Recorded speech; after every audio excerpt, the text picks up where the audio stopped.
Olá, queridos amigos do CPMM, uma excelente quinta-feira para todos vocês. Espero encontrá-los todos muitíssimo bem. Nós vamos dar continuidade ao nosso estudo do Evangelho segundo o Espiritismo e hoje falaremos a respeito da expulsão dos vendilhões do templo. E Jesus diz o seguinte: não façais pagar as vossas preces, não façais como os escribas que, sob o pretexto de longas preces, devoram as casas das viúvas. Quer dizer, abarcam as fortunas.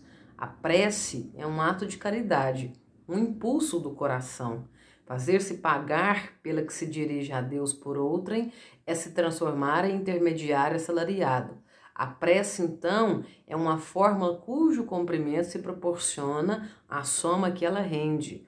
Ora, de duas uma, Deus mede ou não mede suas graças pelo número das palavras, se são necessárias muitas, porque as dizer poucas ou quase nada por aquele que não pode pagar? É uma falta de caridade se uma só basta. O excesso é inútil. Por que, pois, fazê-las pagar? É uma prevaricação. Deus não vende os benefícios que concede, porque, pois, aquele que não é mesmo seu distribuidor, que não pode garantir a sua obtenção, faria pagar um pedido talvez sem resultado? Deus não pode subordinar um ato de clemência, de bondade ou de justiça que se lhe solicita a sua misericórdia a uma soma de dinheiro. De outro modo, disso resultaria que, se a soma não fosse paga ou se fosse insuficiente, a justiça, a bondade e a clemência de Deus seriam suspensas. A razão, o bom senso, a lógica dizem que a Deus e sua perfeição absoluta não pode delegar a criaturas imperfeitas o direito de pôr preço em sua justiça. A justiça de Deus é como o sol, ela está para todo mundo, para o pobre como para o rico. Se considera imoral traficar as graças de um soberano da terra, seria mais lícito vendê-las do soberano do universo? Esse trecho do Evangelho, quando Jesus expulsa os vendilhões do templo, os mercadores do templo, é muito conhecido. Por quê? Porque diz a respeito das coisas que são de Deus. Especificamente nesse caso da mediunidade, nós que somos umbandistas ou que trabalhamos com a espiritualidade, num contexto geral, espiritualistas, nós sabemos que nos princípios da Umbanda, nas suas lições de caridade e de bondade absolutas, que a mediunidade não pode ser cobrada. Nós não estamos aqui para julgar ninguém, se a pessoa cobra ou se ela deixa de cobrar, aí é uma questão, que foi imposta, que foi entendida por ela, no sentido que pensou que precisava fazer isso. No nosso caso, no CPMM, nós não fazemos assim, porque entendemos que a condição que a mediunidade, esse intermédio que permite a comunicação com o mundo espiritual, foi uma condição que nos foi dada por Deus, E tudo aquilo que nós somos agraciados, como todas as outras coisas em nossa vida, nos foi dado por Deus, A partir de nosso desenvolvimento, E de todas as coisas que vamos vivendo em nossa vida. Então, se foi uma atividade, uma condição que nos foi dada por Deus, no sentido de servir.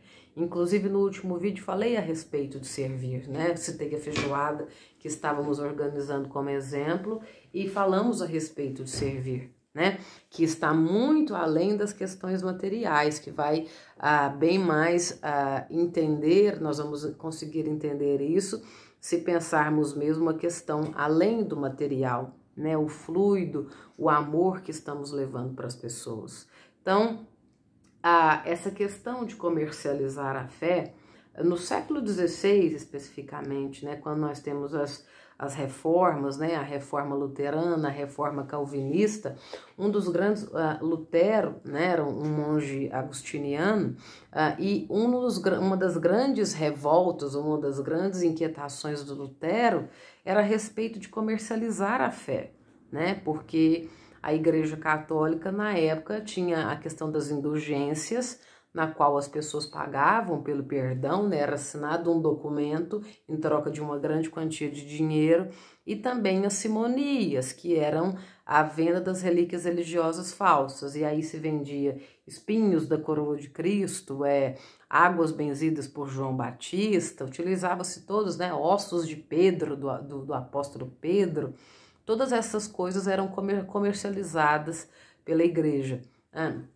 E um dos grandes, né, uma das grandes inquietações, como citei, uma das grandes questões que incomodou Lutero foi justamente isso, esse pagamento, né, das coisas que seriam de Deus, as coisas que viriam de Deus. Então é muito importante que nós pensemos a respeito dessa coisa, né, de todas essas questões que envolvem a nossa mediunidade e também essas questões de valores, né, do valor material.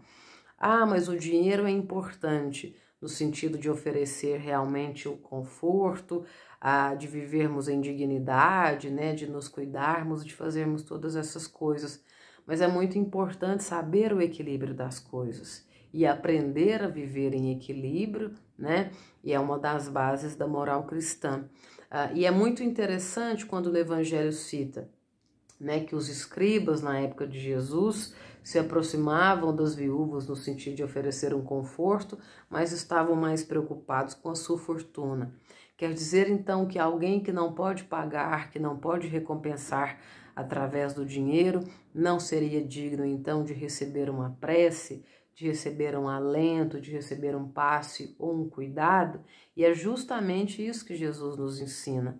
A fé, essa crença em Deus, né? Essa certeza da presença de Deus em nossas vidas, isso não pode ser comercializado, isso não pode ser vendido, né? São coisas que nós sentimos, e a base da nossa religião, que nos liga a Deus, é justamente a caridade, a bondade, a tolerância e o entendimento. Então Jesus segue nos ensinando as suas práticas.